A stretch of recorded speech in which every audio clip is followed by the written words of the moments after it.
সম্মান চলে যেতে হইলে আগে তো সম্মান থাকতে হবে, তাই না? সম্মান তোমাকে সামনাসামনি মামুন ভাই একটা সেলফি, ওই বানরের সাথে যে একটা সেলফি তুলে। লায়লা বলতেছিল, মামুন রে, আমি আর তুই দুইটা ভিন্ন ভিন্ন সময়ে পৃথিবীতে আসছি, না হলে আমি দেখাই দিতাম আমিও কিন্তু আমার আমি লালাকে বিয়া করবো, আমি লালাকে বিয়া করবো, আমি লালার জন্য জীবন দিয়া দেব। ভাইরাল হওয়ার আবার নতুন ধান্দা শুরু করছে এই লায়লা এবং মামুন, এই দুইটা বাটপার।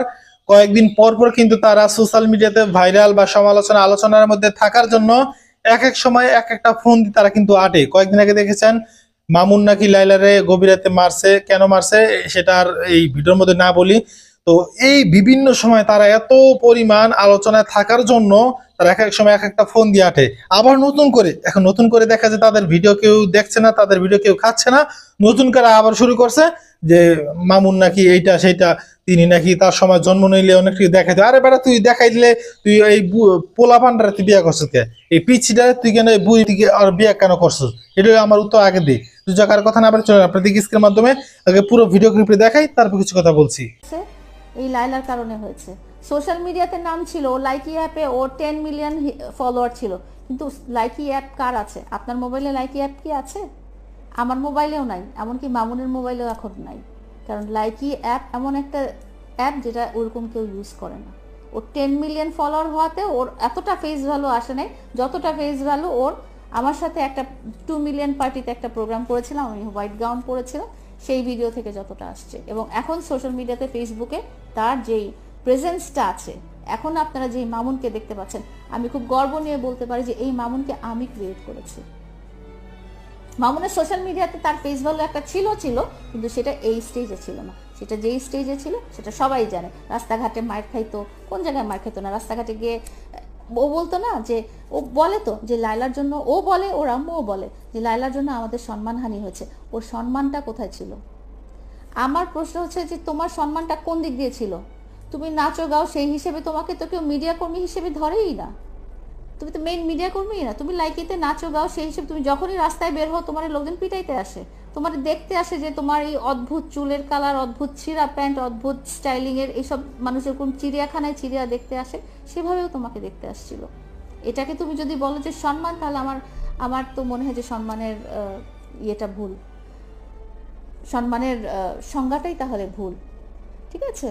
আর সম্মান কামাইতে হইলে সম্মান তো আগে, সম্মান চলে যেতে হইলে আগে তো সম্মান থাকতে হবে, তাই না? সম্মান তোমাকে সামনাসামনি মামুন ভাই একটা সেলফি, ওই বানরের সাথে যে একটা সেলফি তুলে মানুষজন চিড়িয়াখানায় তুলেন না আপনারা? হ্যাঁ, ওইটাও কিন্তু তুলে। তাহলে কি বানরের একটা সম্মান হয়ে গেল? মামুনের এডুকেশন ব্যাকগ্রাউন্ড আমি যখন পেয়েছি তখন সে ক্লাস 5 পাস ছিল। তার আমার সাথে থাকার পরে সে এসএসসি পর্যন্ত সে এক্সাম অ্যাপিয়ার করেছে, জিএসসির পরে। মামুনের 3-4টা বার্থ সার্টিফিকেট, এক একটা এক এক সালের। হ্যাঁ, কোনো সালের কোনো কিছু ঠিক নেই। ওর ডেট অফ বার্থ একরকম, ওর পাসপোর্টের ডেট অফ বার্থ আরেক রকম, 4-5টা এনআইডি বার্থ সার্টিফিকেটের ডেট অফ বার্থ একরকম। কেউ জানেই না যে ওর আসল জন্মটা কোন সালে কোন তারিখে। আমার সাথে দেখা হওয়ার পরে ওর এডুকেশন ব্যাকগ্রাউন্ড 2 বছরে যতটুকু বাড়ার ততটুকু বেড়েছে। ওর একটা এনআইডি কার্ড হয়েছে যেটার ঠিকানা এই বাড়িধারা ডিএইচএস। ওর একটা ড্রাইভিং লাইসেন্স হয়েছে যেটার ঠিকানা বাড়িধারা ডিএইচএস। ওর একটা পাসপোর্ট আগে ছিল, বাট পাসপোর্টে একটা ভিসা হয়েছে, সে একটা বিদেশে যেতে পেরেছে। ঠিক আছে? ও যেটা বলে না যে লায়লার জন্য আমার খালি বদনামই হয়েছে, আমাকে বদনামটা কি বুড়া বেটির জামাই বলে? তুমি তো আমার সব কিছু দেখেই তো তুমি আমার কাছে আসছো। আমি তো তোমার কাছে হাইড করে কিছু আমার কাছে আস নাই, তুমি প্রথমেই চলে যেতা। তুমি 4টা বছর পরে কেন তুমি বলতেছো যে তোমার আমার জন্য সম্মানহানি হয়েছে? কারণ এখন তুমি আমার কাছ থেকে যা যা পাওয়ার সব পেয়ে গেছো। আপনার পার্সোনাল একটা ক্যারিয়ার আছে এবং আপনার একটা ভালো একটা কর্পোরেট জব আছে এবং আপনার ফ্যামিলি স্ট্যাটাস সাধারণ নয়, মানে সেই জায়গা থেকে আপনি কেন এটার পিছনে তাড়া করে বেড়াচ্ছেন এবং আপনি বারবার গ্রামে যাচ্ছেন, আপনি এখানে যাচ্ছেন, ওর বন্ধুদের ওখানে যাচ্ছেন, একে ধরছেন ওকে ধরছেন, মানে এই ব্যাপারগুলো না মানে মানুষের কাছে বিরক্তিকর হয়ে গিয়েছে। মানে এই ব্যাপারটা এখন আপনি আসলে এটা কি, এই ব্যাপারটা আমি ক্ল্যারিফাই করি, যারা আমার জায়গায় থাকবে তারাই একমাত্র বুঝতে পারবে সত্যিকার ভালোবাসা আসলে কতজন মানুষ ভালোবাসে নিঃস্বার্থভাবে।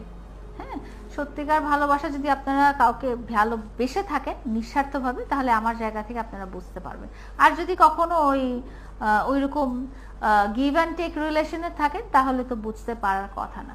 আরেকটা ব্যাপার হচ্ছে কি, যে মামুন যদি কষ্ট পায়, মামুন যদি খারাপ থাকে, মামুন যদি খারাপ সিচুয়েশনে থাকে, তাহলে এটা আমি যেভাবেই হোক না কেন আমি এটা সহ্য করতে পারবো না। কারণ আমি ওর খারাপ চাইনি কখনোই, কোনোদিনও যে ওর যদি খারাপ হবে বা খারাপ সিচুয়েশনে থাকবে বা খারাপ অবস্থানে থাকবে। যেমন মামুন এসিতে থেকে খুব ইউজ টু হয়ে গেছে, হ্যাঁ, ও এসি ছাড়া 1 সেকেন্ডও থাকতে পারে না। তো ও যখন ঝগড়াঝাটি করে ওই বন্ধুদের বাসায় বস্তির মধ্যে যে থাকে, যেখানে একটা রুমের মধ্যে পেঁয়াজ মরিচ আদা রসুন একসাথে রাখা হয় বিছানার মধ্যে, তো সেই বাসায় ওকে ওই পরিবেশে দেখে আমি আমার জীবন সঙ্গীকে আমি ওই পরিবেশে দেখতে চাই না। এই জন্যই আমি বারবার ছুটে আসি। আর একটা কথা বলেছি যে জীবন সঙ্গীর সাথে বা ভালোবাসা মানুষের সাথে ইগো দেখাতে হয় না। হ্যাঁ, আমি যতই রাগ করি বা যাই করি, দিন শেষে তো ওই আমার জীবন সঙ্গী, ওই আমার লাইফ পার্টনার, ওর সাথে আমি 4টা বছর কাটাইছি।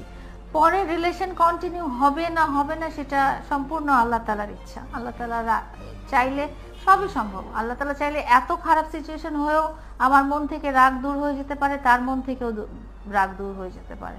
আল্লাহ তাআলা যদি চায় সবই সম্ভব। তো আমার মনে হয়েছে যে আমি শেষ বিন্দুটুকু আমি ট্রাই করেছি। সবাই চায় সংসারটা টিকিয়ে রাখার, আমি সেটা ট্রাই করেছি। যদি না পারি তো নাই, না পারলে আমার তো আর করার কিছু নাই। হ্যাঁ, কিন্তু যদি আল্লাহ তাআলা এতটুকু সুযোগ রাখে তাহলে আমার কখনো আফসোস থাকবে না যে আমি ট্রাই করি নাই। আমি কখনো বলতে পারবো না যে না আমি ঝগড়াটা মিটানোর চেষ্টা করি না, আমি সর্বত দিয়ে চেষ্টা করেছি।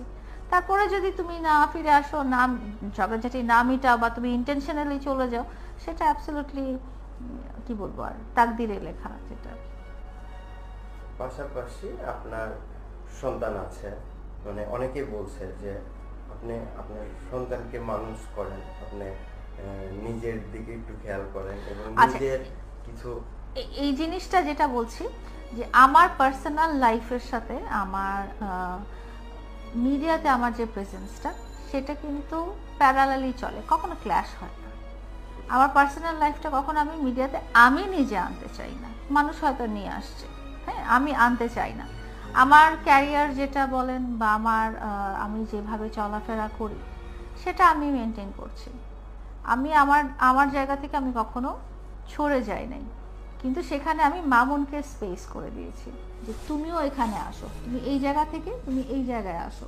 হ্যাঁ, সেখানে আমি মামুনকে স্পেস করে দিয়েছি, মামুনকে অ্যাডজাস্ট করে দিয়েছি। মামুন এখন এই জায়গার সাথে অ্যাডজাস্ট, মামুন এখন ওই লেভেলে নামে না, মামুন এখন এই লেভেলের লোকজনের সাথেই চলাফেরা করে।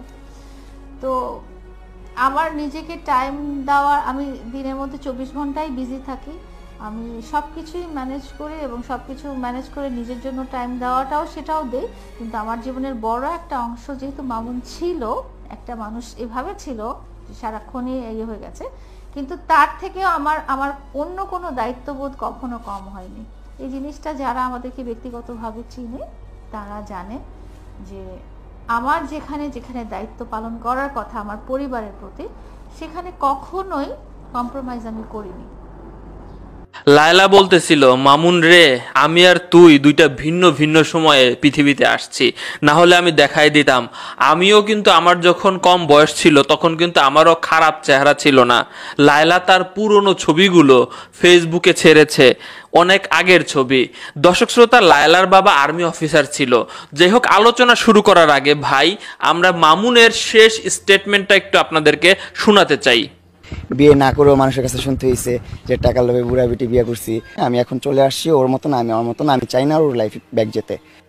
দর্শক শ্রোতা, মামুন বলতেছে যে প্রথমেই আসেন যে আপনারা দুইজন কি শুরু করেছেন। আমরা জাস্ট ভাবতেছিলাম যে এটার শেষ পরিণতি এমনটাই হবে, দুইজন ছাড়াছাড়ি হয়ে যাবে, না হলে একটা বড় ধরনের দুর্ঘটনা ঘটবে। সর্বশেষ কয়েকদিন আগেও মামুন লায়লারে ভস্কায়া দিয়া সে চলে গেল। পরবর্তীতে আমাদের পাশের দেশে স্যান্ডি সাহা আইসা দুইজনের মিলাই দিল এবং মামুন কথা দিল যে আমি আর তোমারে ছেড়ে যাবো না। কিন্তু অবশেষে দেখা গেল আবারও দীর্ঘ 1 মাস যাবত মামুন লায়লারে ছেড়ে চলে গেছে। দোষ মিয়া আপনাদের, দোষ আপনাদের। আপনারা যেখানেই যাক পাশে থেকে সাউন্ড দেন, এই যে বুড়া বেটির জামাই, মানে কি অবস্থা। মামুন তার কথা মতে যে তারা বিয়ে করে নাই এবং মামুন তাদের ডুপ্লেক্স বাড়ি নিচতলাতে থাকতো এবং কাজের সময় দুজন একসাথে কাজ করতো এবং আলাদা আলাদা থাকতো। কিন্তু লায়লা কিন্তু অন্যরকম হিন্স দিয়ে একটা ভিডিও বানিয়েছে, যদিও ভিডিওটা ডিলিট করে দিয়েছে। তাদের নিচতলায় নাকি কোনো রুমই নাই। বাকিটা কি বলতে হবে? দর্শক শ্রোতা, এবারের গ্যাঞ্জামের কাহিনী যেটা আমি শুনলাম, লায়লা এবার সেই পর্যায়ে চলে গেছে এবং মামুনও সেই পর্যায়ে চলে গেছে যে আমরা একসাথে আর থাকবো না যত কিছু হোক না কেন। আসলে প্রকৃতপক্ষে টাকা দিয়ে আপনি কাউরে বেশি দিন রাখতে পারবেন না। আশেপাশের অনেক মেয়েরা আছে তার মনে সুরসুরি দেয়, এটা আসলে তার বয়সেরও দোষ বলতে পারি। দর্শক শ্রোতা, লায়লা প্রিন্স মামুনের জন্য দেখেন এই বয়সে আইসা, এত বয়সে আইসা কেমন কেমন ড্রেস আপ পরেছে। কোনো লাজ লজ্জা শরম সে ভুলে গেছে, হয়তো বা তার পরিবারের লোকজনও এইটা আসলে তারে একটু ধুরসাই করতেছিল, কিন্তু তার কোনো কথা না শুনে কিন্তু লায়লা মামুনের সাথে অনেক দীর্ঘ টাইম একসাথে কাটাইছে এবং মামুনের যখন যা প্রয়োজন হয়েছে লায়লা দিয়েছে। লায়লা বলতেছিল যে মামুন হঠাৎ করেই রাগ ঠাক করে আমার বাসা থেকে তার যত জিনিস আছে, তার যত জিনিসই কিনে দিছি না কেন সকল কিছু নিয়ে আস, একটা সুতা পর্যন্ত রাখে না। মাঝে মধ্যেই রাগ করে তার গ্রামের বাড়িতে চলে যায়, সকল কিছু গ্রামের বাড়িতে রেখে আসে, সেখানে স্টোর করতেছে। আবারও যখন মিটমাট হয়ে যায় শুধুমাত্র মোবাইলের চার্জার আর মোবাইল নিয়ে এখানে আসে, আবারও তার সবকিছু কিনা দিতে হয়। আমি স্ট্যাটাস মেনটেন করে চলার জন্য আমি কত টাকা ইনকাম করি মাসে তোমরা জানো, বা আমার বাবার যে সম্পদ আছে সেটার বিষয়ে তোমরা জানো। আর মামুন নাকি তার স্ট্যাটাস সম্পর্কে খোটা দিয়েছে। এবারের গ্যাঞ্জামের কাহিনী একটু আগে জানা গেল যে এইবার কি জন্য গ্যাঞ্জাম হয়েছে, মামুন চলে গেছে। লায়লা বলতেছিল যে আমার বাবা একজন আর্মি অফিসার ছিল, তিনি এই দুনিয়া থেকে চলে গেছেন। তো তার মানে দুনিয়া থেকে চলে যাওয়ার যে ডেটটা 14ই মার্চ ছিল। তো এই সময় আমরা তার ওইখানে গিয়ে একটু জিয়ারত করা বা আমরা একটু মাদ্রাসা ছাত্রদের খাওয়ানো বা দোয়া করা, এই প্রোগ্রামগুলো প্রতি বছর আমরা করে থাকি। এইবার মামুনের মার নাকি 2 লাখ টাকার প্রয়োজন ছিল, তো এটা লায়লা দিতে চায় নাই বা এমন কোনো ব্যাপার স্যাপারের পরে মামুন তার গাড়িটা বিক্রি করেও সকল টাকা পয়সা তার ব্যাংক অ্যাকাউন্টে নিয়েছে। এরপরে মামুন নাকি হঠাৎ করেই তার উপরে একটু রাগান্বিত মনোভাব, মানে তারা কিভাবে কাটানো যায় এমন চিন্তা ভাবনা করতেছিল, বাজে ব্যবহার করতেছিল। সে তার বাবার 14ই মার্চের দিন অনুষ্ঠান করানোর কথা বা মামুনরে বলছে যে চলো যাই জিয়ারত করে আসি বা কিছু বাচ্চাদের খাওয়াবো বা দোয়া দরুদ পড়ার ব্যবস্থা করব। মামুন নাকি সেখানে বাজে ব্যবহার করেছে এবং মামুন নাকি বলেছে এক প্রকারে যে তুই হচ্ছে ভিক্ষা করে আমারে চালাস বা তোর বাবা মা ফকির, এমন টাইপের বিষয়ে মানে বলেছে, বাজে কথা বলেছে। তো এরপরে তাদের মধ্যে ঝামেলা হয়েছে এবং লায়লা বলেছে যে আমি জানি যে তুমি ঝামেলা হওয়ার পরে এখান থেকে তুমি বাসায় চলে যেতে চাইবে। লায়লা নাকি এবার নিজে ব্যাগ ট্যাগ গোছায় দিছে যে মামুন যাতে গ্রামের বাড়িতে চলে যায়, তো সে গ্রামের বাড়িতে চলে গেছে। এই তারপরেও সে কিন্তু বারবার বলতেছিল মিডিয়ার সামনে যে আসো তুমি ফেরত আসো। আসলে সে লায়লাও একটু মোহে পড়ে গেছে, ভালোবাসায় জড়িয়ে গেছে। তার এটা উচিত হয় নাই, এই অসম ভালোবাসায় জড়ানো উচিত হয় নাই। তারা দুজনকে ভালোবাসে, পছন্দ করে এবং ভালো রিলেশনও ছিল, এটা কিন্তু কেউ মানা করে না। তো কি একটা হজবরল পরিস্থিতি, টাকা পয়সা দিয়ে বেশি দিন আটকায় রাখতে পারলো না মামুনরে নায়ক বানাবে বা মামুনরে একটা ভালো একটা জায়গায় নিয়ে যাবে, এইটা তার আশা ছিল আর কি। এবং মামুন তার সাথে শেষ সময় পর্যন্ত থাকবে, এটা হয়তো আশা করছিল লায়লা, কিন্তু আসলে ঘটলো না। আসলে টাকা পয়সা দিয়ে বেশি দিন ধরে রাখা যায় না একটা জিনিস। 4 বছর তারা রানিং করেছে সম্পর্কটা, আমরা দেখতে পাইছি। এবং মামুন এখন শিকার যাক আর না যাক, সেই 4 বছর আগেরকার মামুন এবং এখনকার মামুন এবং তার চেহারা, শুরুতে স্টাইল, গেটআপ পরিবর্তনে অবশ্যই লায়লা ব্যাপক ভূমিকা রাখছে আমি মনে করি। এখন লায়লা যে কারোর সাথে অভিনয় করতে পারে, সংসার করতে পারে, মামুনের নাকি কোনো ধরনের অভিযোগ নাই। এবার মনে হয় ফাইনাল সারাসারি হয়ে গেল, আর নাটক হইলে আমি চলে গেলাম। আমি লায়লাকে বিয়া করবো, আমি লায়লার জন্য জীবন দিয়া দিব। এ দুনিয়াতে আমার দিন নাই রাত নাই, আমার ঘুম হয় না। ওই আল্লাহ, তুই আমার সাথে কি খেলা খেললি? এ দুনিয়াতে আমার মা নাই, বাবা নাই, বোন নাই। এ লায়লা আমার আপন জন, আমার দুনিয়াতে কেউ নাই। লায়লা আমি তো বিয়া করবো, হ্যাঁ লাইলা, রাজধানী হাতিরঝিলে এক যুবক এক লোকের ছবি নিয়ে দাঁড়িয়ে আছে। দর্শক কার ছবি নিয়ে দাঁড়িয়ে আছে আমরা একটু দেখার চেষ্টা করবো এবং জানার চেষ্টা করব যে এই যুবক কার ছবি নিয়ে দাঁড়িয়ে আছে। আমরা দেখতে পাচ্ছি দাঁড়িয়ে আছে এখানে আসলে প্রিন্স মামুন এবং লাইলার ছবি নিয়ে, মামুনের স্ত্রীর ছবি নিয়ে দাঁড়িয়ে আছে এই যুবক। কি কারণে এই যুবক মামুনের স্ত্রীর ছবি নিয়ে দাঁড়িয়ে আছে এবং মামুনের ফটো নিয়ে দাঁড়িয়ে আছে? দর্শক আমরা একটু জানার চেষ্টা করবো এই যুবক থেকে যে সে কেন মামুনের স্ত্রীর ছবি নিয়ে দাঁড়িয়ে আছে রাজধানী হাতিরঝিলে। আপনারা দেখতে পাচ্ছেন দর্শক, মামুনের ছবিতে ক্রস করে দিয়ে এবং লাইলার ছবিকে সাথে রেখে সে দাঁড়িয়ে আছে এখানে। সে কেন এখানে দাঁড়িয়ে আছে আমি জানার চেষ্টা করবো একটু এই যুবক থেকে। ভাই আপনার কি সমস্যা? আপনি মামুনের স্ত্রী লাইলার ছবি নিয়ে কেন দাঁড়িয়ে আছেন হাতিরঝিলে, একটু বলবেন আমাদেরকে। হ্যাঁ অবশ্যই বলো, দেখে আসছি আমি। হ্যাঁ আমি লাইলাকে বিয়ে করতে চাই। লাইলাকে বিয়ে? লাইলার তো স্বামী আছে মামুন। মামুন আসছে কিন্তু কালকে রাত্রে হঠাৎ করে দেখলাম হ্যাঁ আমার লাইলা খুব কান্না করতেছে লাইভে এসে। আমি সারা রাত আমার ঘুম হয় না ভাই। সারা ঘুম হয় না। মানে কেন ঘুম হয় না আপনার? আমি লাইলাকে অনেক ভালোবাসি, আমি ওকে বিয়ে করতে চাই। মামুনের স্ত্রী লাইলাকে আপনি ভালোবাসেন? হ্যাঁ। তো মামুন তো আছে, মামুন কোথায় গেছে আপনি জানেন? কোথায় গেছে সে? মামুন লাইলাকে বিয়ে করছে টাকা পয়সার কারণে, বাড়ির কারণে। হ্যাঁ। তো আমার লাইলা তার বাড়ি দেয় নাই, আর গাড়ি টাকা সবই দিছে। কালকে রাত যখন মামুন বেশ আইছিল আমার লাইলার কাছে যে বাড়ি দেওয়ার জন্য ওর নামে, তখন দেয় নাই। তারপরে নাকি আমার লাইলা কান্না করে। কেন কান্না করছে জানো আপনারা? তার সবগুলো সুইচ বন্ধ এমনকি ফলো করে দিচ্ছে, কারণ লাইলা পরে কান্না করছে। এখানে চাইছিলাম আমি লাইলাকে বিয়ে করার কষ্টকে আমি মুছে দিতে। দর্শক আপনারা শুনতে পারলেন, মামুনের স্ত্রী লাইলাকে বিয়ে করবে এই যুবক। এই যুবক রাজধানী হাতিরঝিলে দাঁড়িয়ে আছে ফটো নিয়ে। আপনারা দেখতে পাচ্ছেন দর্শক, আসলে মামুনের ছবি এবং লাইলার ছবি নিয়ে দাঁড়িয়ে আছে। আসলে কি কারণে আপনারা তো শুনতে পারেন সে লাইলাকে বিয়ে করতে চাচ্ছে। আসলে লাইলাকে বিয়ে করার এই মাথায় আসলো কিভাবে আপনার? আপনি কি পাগল হয়ে গেছেন নাকি মিয়া? পাগল না ভাই, লাইলাকে সত্যি ভালোবাসি, রাজি আছি ভাই। আপনি কি বাটপারি করেন? লাইলাকে বিয়ে করে লাইলার খবর আপনি জানেন? জানি ভাই, লাইলা একটা ভালো একটা মেয়ে। হ্যাঁ ভালো একটা মেয়ে, ভালো একটা মেয়ে, তার টাকা পয়সা 20 টাকা তার সে মালিক। আপনি তাকে বিয়ে করবেন কিভাবে ভাই? আপনি কি আছে বিয়ে করার মতো? আপনারা পুরো ভিডিও ক্লিপটি দেখলেন এবং লাইলার বাটপারের কথাগুলো শুনলেন। এইটা একটা বাটপার, একেবারে পুরো বদমাইশ, পুরো বাটপার, এতে কোনো সন্দেহ নাই। কেন সন্দেহ নাই? কারণ হচ্ছে এই লাইলা আর এই যে মামুন, এই দুইটা এখন একত্রে থাকে, বিয়ে কর, যদি বিয়ে করে থাকে আলহামদুলিল্লাহ ভালো, আমরা কোনো অখুশি না, এটা নিয়ে এখন আমাদের দ্বিধাদ্বন্দ্ব নেই। কিন্তু কথা হচ্ছে এদেরকে যতগুলো দেখলাম, ওই যে হাঙ্গা সাংবাদিক বলেন, ওই সাংবাদিক বলেন, এরা ডেকেছে এদেরকে, কিন্তু কোনো একটা ইন্টারভিউতে তারা মুখ পরিষ্কার করলো না যে হ্যাঁ আমাদের বিয়েও হয়েছে, এরকম কথা কোনো এখনো পর্যন্ত বলে না। অথচ তার এক রুমের মধ্যে থাকতেছে, একসাথে খাইতেছে, একসাথে ঘুরতেছে, একসাথে ব্লগ ভিডিও করতেছে, মানে যা মনে হচ্ছে সব করতেছে, কিন্তু বিবাহ হয়েছে কিনা এই প্রশ্ন উত্তরটা দেয় না। চিন্তা করতে পারেন। অথচ আমি আশ্চর্য এখানে হই যে একজন আলেম, বাংলাদেশ একজন গর্বিত আলেম, একজন শাইখুল হাদিস ইবনে শাইখুল হাদিস, তিনি তার নিজের স্ত্রীকে নিয়ে রেস্টুরেন্টে গেল, নিজের স্ত্রীকে নিয়ে রেস্টুরেন্টে গেল, সেখানে তাদের সমস্যা। অথচ এই সমস্ত দুইটা বদমাইশ বহুদিন যাবৎ এই যে আকাম কুকাম করে আসতেছে, এদেরকে নিয়ে কোনো ব্যক্তির একটু মাথা ব্যথা, সামান্য পরিমাণ মাথা ব্যথা নেই। চিন্তা করতে পারেন, একটাবার চিন্তা করে দেখছেন যে এরা এই যে বিবাহ করার নামে আকাম কুকাম যে প্রতিদিন রাত করতেছে। তারপরে মামুন নিজে স্বীকার করছে যে এই লাইলা থেকে নাকি 20-25 লক্ষ টাকা খাইছে। এই যে মানে মামুনের মুখ থেকে যদি বলে 20-25 লক্ষ টাকা খাইছে, তাহলে মনে করেন এই জায়গায় কম না হইলেও 1 কোটি টাকা খাইছে। চিন্তা করে দেখতে পারেন। তো এই যে বাটপাড়ি সাতপাড়ি করতেছে, এগুলো কি কেউ দেখে না? এগুলো পুলিশ প্রশাসন দেখে না? এগুলা দেখবে কেন? এরা তো তেল মারতে পারে, আর আলেমরা তো তেল মারে না।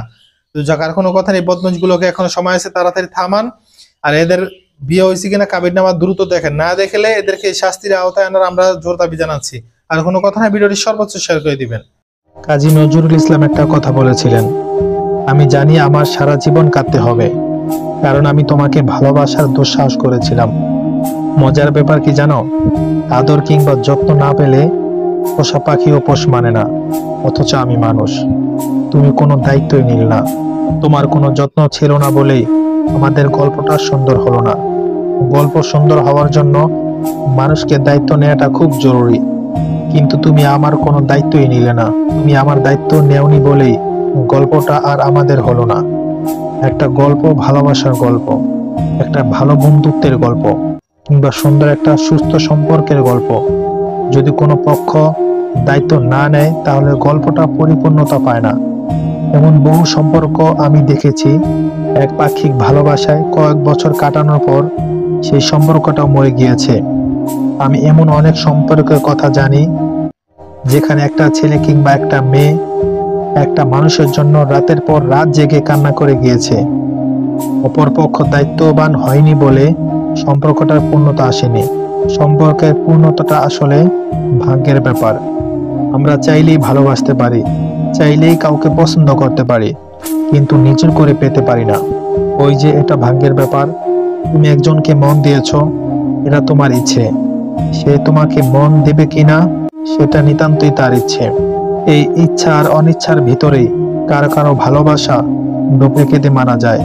তুমি আমাকে প্রচন্ড পরিমাণ ভালোবাসো, কিন্তু আমি কোনো দায়িত্বই নিলাম না।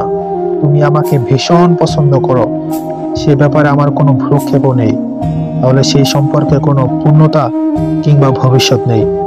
একটা সম্পর্কে ভবিষ্যৎ বানানোর জন্য নিজেদের দায়িত্ববান হওয়াটা খুব জরুরি। এখন সেটা যেই সম্পর্কেই হোক না কেন, তোমার বন্ধু তোমার জন্য অনেক কিছু করলো, কিন্তু তুমি তার দায়িত্বের কোনো মূল্যই দিলে না, দেখবে সেই বন্ধুত্বটাও টিকবে না। দেখবে একটা সুন্দর সংসারে শুধু স্ত্রী খেটে গেল, পরিশ্রম করে গেল, স্বামী তেমন দায়িত্ববান হলো না, সেই সংসার বেশি দিন টিকার সম্ভাবনা নেই। কিংবা একজনকে ভালোবাসো, সেই মানুষটা যদি তোমাকে গুরুত্ব না দেয়, তোমার ভালোবাসার দায়িত্ব না নেয়, তাহলে দেখবে সেই সম্পর্কটা একটা সময় এমনিতেই ভেঙে গেছে। আসলে মানুষ সব সময় আঁকড়ে ধরে থাকতে চায় গুরুত্বপূর্ণ জায়গায়, কিংবা সে যে জায়গায় গুরুত্ব পায়। তুমি একজন মানুষকে গুরুত্ব দিলে দেখবে সে মানুষটা একটু কষ্ট করে হলেও তোমার সাথে থেকে গেছে। তার বিলাসিতা দরকার নেই, শুধুমাত্র মূল্যায়ন দরকার। তুমি তাকে মূল্যায়ন করো, গুরুত্ব দাও, একটু সময় দাও, তাহলে দেখবে সে অনেক কিছু ছেড়ে শুধুমাত্র তোমার জন্য থেকে গেছে। এই থেকে যাওয়া, পাওয়া না পাওয়া, প্রাপ্তি অপ্রাপ্তি, বন্ধুত্বের সম্পর্ক, সবকিছুর ভিড়ে আমাদের কান্না করতে হয়। কারণ আমরা পাবো না জেনেও ভালোবেসে ফেলি, পাবো না জেনেও মন দিয়ে ফেলি। এমন দেওয়ার অপরাধেই একটা লম্বা সময় ধরে আমাদের কান্নাকাটি করে যেতে হয়। না পাওয়া বন্ধু, না পাওয়া ভালোবাসা, কিংবা অপ্রাপ্তি খাতায় শূন্যতা জুড়ে শুধু আমাদের কান্নাকাটিটাই বিরাজ করে। এর ভিতরে আমরা মানুষ বেঁচে থাকি।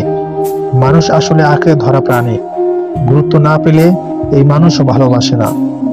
দর্শক শ্রোতা, আমার হাতে একটা বাবুই পাখির বাসা দেখতে পাচ্ছেন। এই বাসাটা দেখার পরে আমার আল্লামা দেলোয়ার হোসেন সাঈদী হুজুরের কথা খুব মনে পড়ে গেল, অনেক মনে পড়তেছে।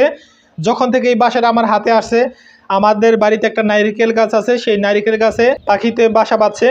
তো ওখান থেকে একটা বাসা কিভাবে যেন পড়ে গিয়েছে জানি না আমি, ওখানে ডিমও ছিল না আর কোনো বাচ্চাও ছিল না। কিন্তু আল্লামা দেলোয়ার হোসেন সাঈদী হুজুরের কথা এই পাখির বাসা থেকে মনে পড়ার কারণ কি?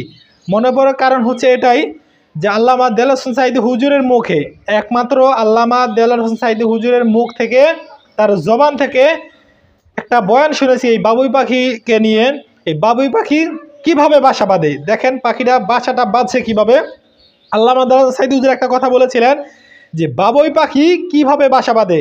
কোনো স্কুলে, কোনো মাদ্রাসায়, কোনো ইউনিভার্সিটিতে, কোনো স্কুলে, কোনো জায়গায় কিন্তু সে পড়ালেখা করে নাই। পড়ালেখা না করা সত্ত্বেও সে কত বড় ইঞ্জিনিয়ার আল্লাহ তাকে বানিয়ে দিয়েছে। তার নমুনা কি এই বাবুই পাখি। এই বাবুই পাখি দেখেন বাসাটা কত সুন্দর করে বাঁচছে, মানে এত সুন্দর করে বাঁচছে যে আমি একটা এটা যে খুলতে যাব সেটাও খোলার কোনো সম্ভাবনা নাই, মানে এরকমভাবে বাঁচছে। আর আল্লামা দেলোয়ার হোসেন সাঈদী হুজুরের কথা মনে পড়ার কারণ এটাই যে আল্লামা দেলোয়ার হোসেন সাঈদী হুজুর একটা বক্তব্য দিয়েছে যে এই যে বাবুই পাখি যেভাবে বাসা বাঁধে, এই বাসা আমাদের বাংলাদেশে যে ইঞ্জিনিয়ার আছে সেই ইঞ্জিনিয়াররা এটা বানাবে তো দূরের কথা, এটা ঠিকমতো ভাঁজভাবে খুলতেও পারবে না। তো আল্লামা দেলোয়ার হোসেন সাঈদী হুজুর তিনি অনেক দিন যাবৎ চলে গেছে, অনেক কয়েক মাস হয়ে গেল। একটা কথা কি, আমরা একটা মানুষকে তখনই মনে পড়ে আমাদের, আমরা মনে করি বা স্মরণ করি যখন সে আমাদের চোখের সামনে ভাসে তখন, কিন্তু ওই লোকটা যখন দুনিয়া থেকে চলে যায় ওই লোকটার কথা আমরা একবারও মনেও করি না, স্মরণও করি না। কিন্তু আল্লামা দেলোয়ার হোসেন সাঈদী হুজুরের কথা প্রতিটা ক্ষণে ক্ষণে মনে পড়ে। কেন মনে পড়ে জানেন? যখনই কার ওয়াজ শুনতে যাই আল্লামা দেলোয়ার হোসেন সাঈদী হুজুরের বয়ান না শুনলে তৃপ্তি পাই না। নামাজের বয়ান, হজের বয়ান, জাকাতের বয়ান, শুকরিয়া আদায় করার বয়ান এত চমৎকারভাবে তিনি ওয়াজ করতেন, যা বিশ্বাস করেন বর্তমানে বহু আলেম আছে, আল্লামা দেলোয়ার হোসেন সাঈদী হুজুর চাইতে বড় বড় আলেমও আছে, মিজানুর মাজারে হুজুর, তার সাথে বহু বড় আলেম শায়েখ আহমদুল্লাহ, মামুনুল হক, ফজল করিম, অমুক তমুক বহু আলেম আছে, তাদের থেকে বড় বড় মানে অনেক বড় আলেম, কিতাবি আলেম, বুখারী শরীফ না দেখে পড়ায়। কিন্তু আল্লামা দেলাওয়ার সাঈদী হুজুরের মতো এত চমৎকার ভাবে বয়ান আমি কারো মুখ থেকে শুনতে পাই নাই। অনেকে বলে মিজানুর মাজারে হুজুর বয়ান অনেক শুনতে ভালো, হ্যাঁ অবশ্যই ভালো, তবে আমি মিজানুর মাজারে হুজুর বয়ান এত শুনে মজা পাই না যতটা আল্লামা দেলাওয়ার সাঈদী হুজুরের বয়ান শুনে মজা পাই। এই যে দেখেন, তিনি একটা কথা বলেছেন যে এই যে বাবুই পাখিটা তিনি যে এটা বাসা বাঁধে, এ দেখেন।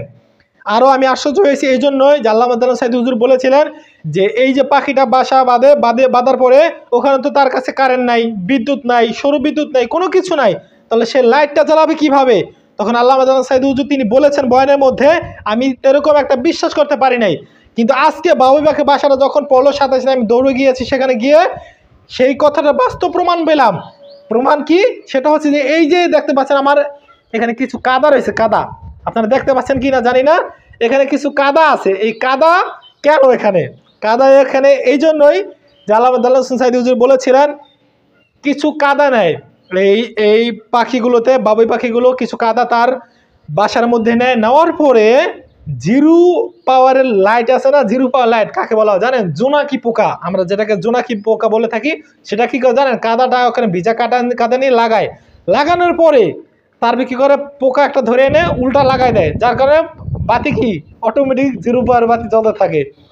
বিশ্বাস করেন আমি বয়ান ছোটবেলা থেকে এই বয়ানটা আমি শুনি, কিন্তু আজ পর্যন্ত আমি বিশ্বাস করতে পারি নাই। কিন্তু আজকে আমি বাবুই পাখি বাসার যখন পড়লো দৌড়ে গিয়ে যখন দেখলাম একটা বাস্তব প্রমাণ পেয়ে গেলাম। দেখেন এই যে এদিকে মাটি দেখা যাচ্ছে এবং এইদিকে মাটি দেখা যাচ্ছে, এই দেখেন এইদিকে দুইটা জায়গায় কিন্তু মাটি দেখা যাচ্ছে, ওই যে ওইদিকে মাটি এবং এইদিকে কি মাটি। বাস্তব প্রমাণ আমি কি এটা পেয়ে গেলাম যে না আসলেই এই বাবুই পাখি কি করে একটা জোনাকি পোকা ধরে তারপর এখানে লাগিয়ে দেয়, যার কারণে জিরো পাওয়ার বাতি জ্বলতে থাকে। শুধু তাই নয়, এই যে দুইটা মুখ বানিয়েছে দেখেন, একটা মুখ বানালে কিন্তু যথেষ্ট, একটা মুখ বানালে কিন্তু যথেষ্ট, কিন্তু এই যে পাখিটা এটাকে আটকা দেয়, এই দুইটা প্রথম বানানোর পরে একটা আটকায় দেয়, দেখছেন এই যে দেখেন, এটা এত যে টাইট, যদি আপনি ছিঁড়তে চান তাও কিন্তু আপনি ছিঁড়তে পারবেন না, চাইলে টান দেখেন এত জোরে টানতেছি তাও কিন্তু ছিঁড়তে পারবেন না, এত টাইট করে বানিয়েছে তারা।